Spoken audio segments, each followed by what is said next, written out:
कार्य करते हुए, ऐसा नहीं है।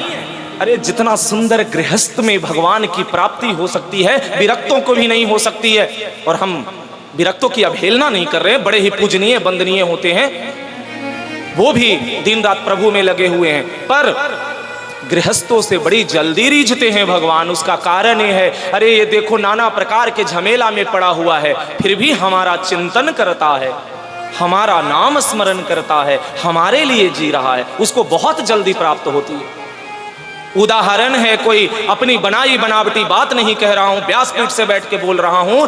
ये उदाहरण देखो तुकाराम जी को, सदगृहस्थ तुकाराम जी को जो गति प्राप्त हुई, बड़े बड़े महर्षियों को भी दुर्लभ है। सदेह गए भगवान के धाम, सदेह विमान पर बैठकर, इसी कलिकाल की है।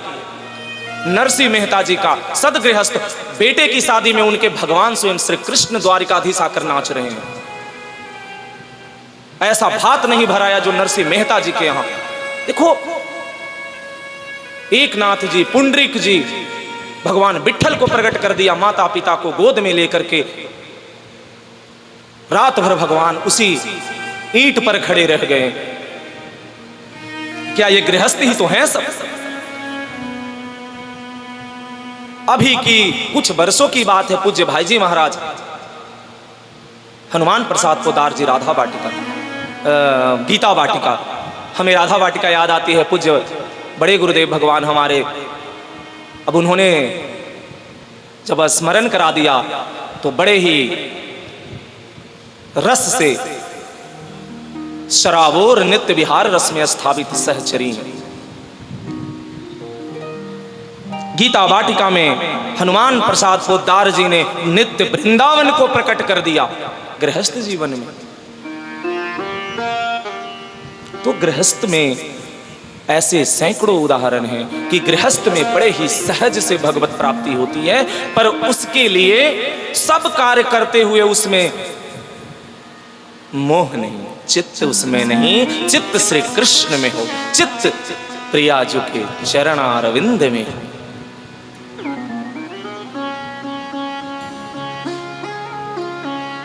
हम भगवान सुखदेव जी की, अब जब भगवान सुखदेव जी जब श्लोक सुनते हैं तो उसके पीछे पीछे आने लगते हैं। वो महानुभाव कहते हैं कि ये श्लोक सिर्फ आपको सुनाने के लिए हमें प्रदान किया गया था। आज की भाषा में कहा जाए तो ये सिंपल पीस है। ऐसे ऐसे 18,000 श्लोक से पिरोया हुआ श्रीमद् भागवत जैसे महाग्रंथ आपके पिता भगवान व्यास के पास है। आप वहां पे चलिए और चल करके उस 18,000 श्लोक का रसपान करके इस जगत को प्रदान करिए, जगत को मंगल करिए।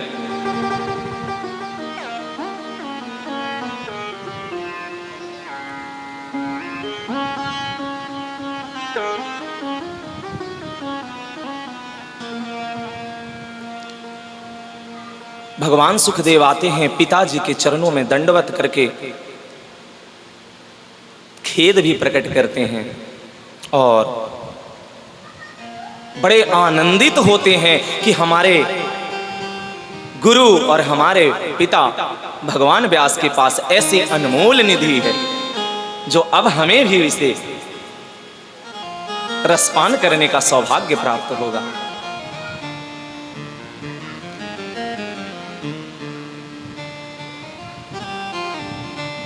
द्वैपायन भगवान श्री व्यास जी 18,000 श्लोक से रचित इस ग्रंथ का भगवान सुखदेव के ही मुख से श्रवण करते हैं, उनको पहले प्रदान करते हैं शिष्य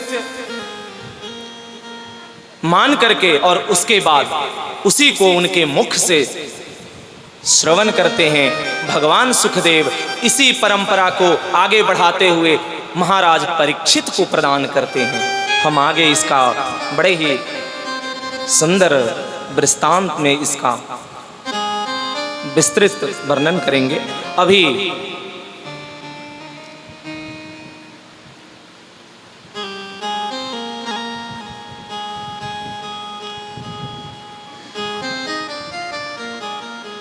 देखो श्रीमद् भागवत कथा, जब सौनक जी ने सूत जी से पूछा कि किस किस प्रकार के पाप में रत लोगों का उद्धार हो जाएगा। अब पाप की भी श्रेणी है। अब भैया कितना बड़ा पाप, कितना छोटा पाप, सूक्ष्म, लघु, मध्य, तो कैसे कैसे कोटि के जो पापात्मा हैं उनका भी उद्धार होगा, इसका थोड़ा हमें अवगत कराइए महानुभाव।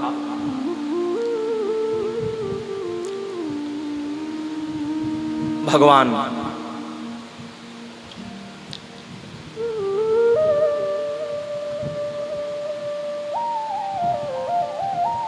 देखिए, भगवान की लीला, महिमा और भगवान की चर्चा बड़ा दुर्लभ है। जब सूत जी से सौनक जी का जब उन्होंने प्रश्न किया, तो अब कोटि का वर्णन करते हुए कहते हैं कि कैसे कहें श्रीमद् भागवत कथा का सार। एक बार की बात है,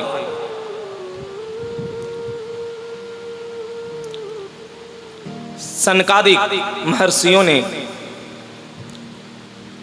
सत्संग की अभिलाषा रखते हुए भ्रमण कर रहे थे। अब देखो, सत्संग एकांत की बात नहीं है। सत्संग में हम अकेले बैठ के, जैसे नाम, चिंतन, तप एकांत कर सकते, पर सत्संग में सत्संगी का होना जरूरी है, तभी आनंद आएगा और तभी वो आपके हृदय में स्थापित होगा, क्योंकि एकांत में सत्संग नहीं हो सकता। अब वो चारों भाई शनकादिक सत्संग की इच्छा लेकर के भ्रमण कर रहे हैं। कोई तो मिले कि जिसके साथ बैठ करके सत्संग करें। कुछ ही समय में उनको महर्षि नारद जी दिखते हैं।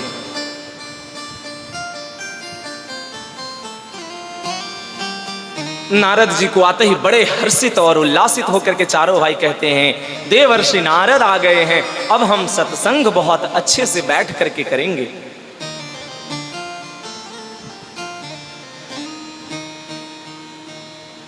नारद जी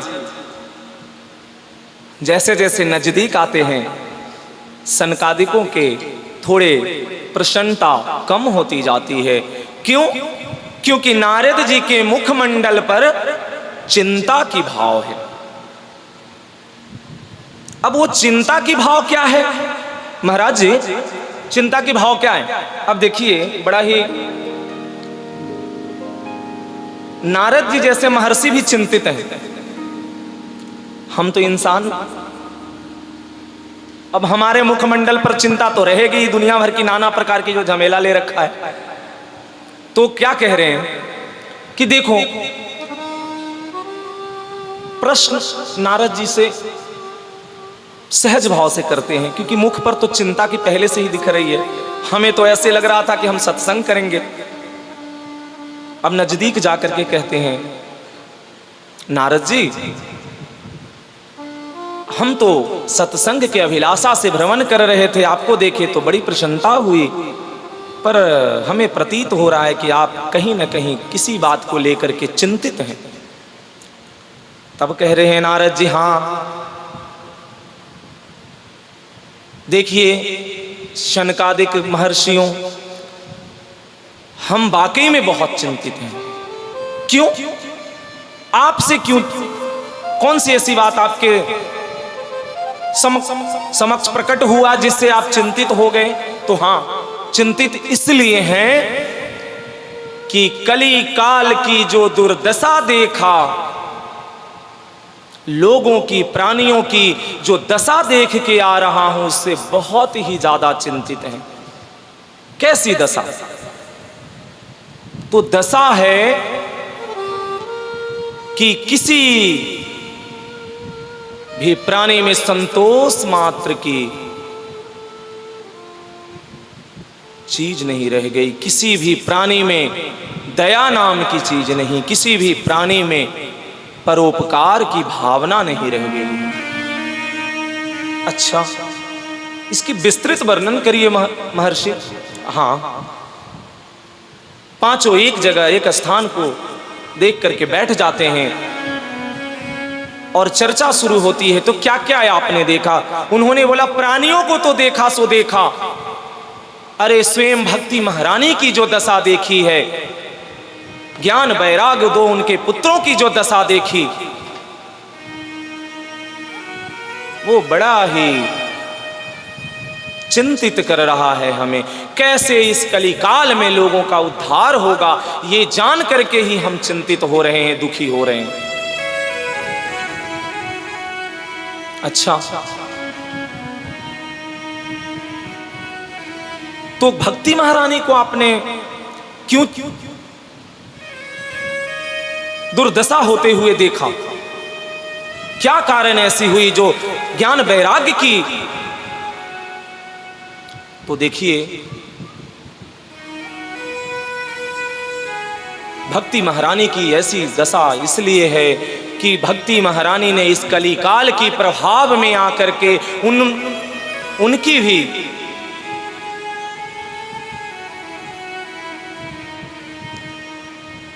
इस कलियुग की ताप से वंचित नहीं रह पाई। कैसे? और हमको विस्तृत इसका प्रसंग सुनाइए। तो हुआ यूं कि हम भ्रमण करते करते वृंदावन जब पहुंचे तो देखते हैं कि एक स्थान पर कुछ स्त्रियां बैठी हुई हैं और विलाप कर रही हैं, और दो पुरुष जो बहुत ही जर्जर स्थिति में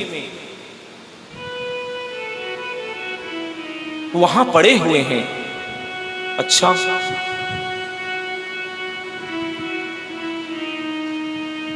आगे क्या हुआ?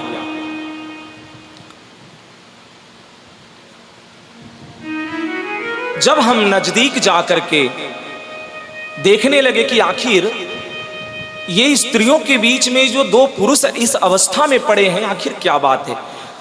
जब हम नजदीक पहुंचे तो हमें ऐसे लगा कि नजदीक ज्यादा और नहीं जाना चाहिए, क्योंकि देखो ये कली काल की स्त्रियां हैं, कहीं ऐसा ना हो कि किसी प्रकार से हमारे ऊपर ही कोई दोष आरोपण कर दे। अब देखो नारद जी को डर है, क्योंकि कली काल की उन्होंने दुर्दशा देखी। थोड़े डरते हुए बेचारे नजदीक तो गए, पर वहीं से वो वापस लौटने लगे। इतने में भक्ति महारानी ने उनको देखा कि नारद जी आए हैं और स्वयं देख करके हम लोगों की दशा वापस लौट रहे हैं। तो आवाज लगाते हैं, देवर्षि नारद जी। आवाज सुन करके भक्ति महारानी की देवर्षि नारद जी पीछे देखते हैं। भक्ति महारानी कहती हैं, आप जैसे महापुरुष भी अगर मुंह मोड़ करके चले जाएंगे तो हम